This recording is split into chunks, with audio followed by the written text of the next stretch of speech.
ndokuuya neka triple C zvikanzi regai mukomana ambopinda achipinda kupi kwake ndiko kunofudza mbudzi.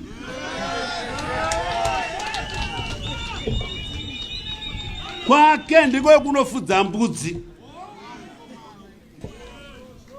Kana wafunga kuita politics wojoinana nevamwe kwete kuita mbimbindoga, hakuna kwaunosvika.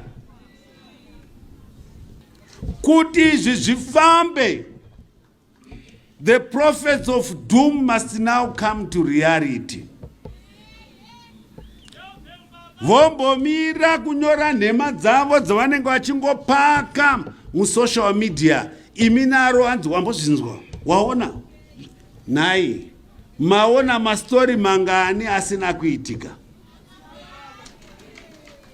Topa matitle deeds nekupedza dambudziko rema land barons. Kuti wangoona ipo pano pa ground, hauchambona kuti ground rebhora wakutopega mastenzi. Kwete, muno mune mutemo munyika ndo watinofana kuteera. Izvi zvichaitwa zvandiri kutaura pano, hatisi kutaura ngano kana nyambo. Nguva yekutaura ngano yanana dzepfunde pavepo yakapera. Zvatiri kutaura pano ndo zvinoitwa. Ukabuda muklasi uine A++ yekugona kutaura chirungu, chirungu chinosimudza chidhina chichivaka imba. Ha? Hachivake. Chirungu hachiende kunorima.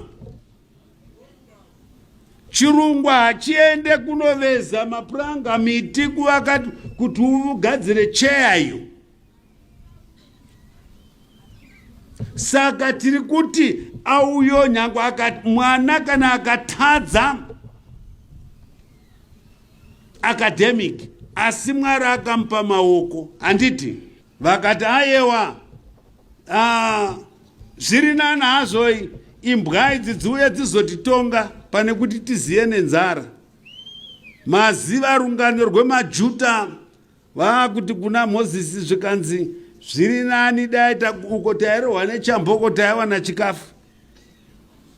Vakangamwa nekuti kugedegedza nekuchema hakuzoperi.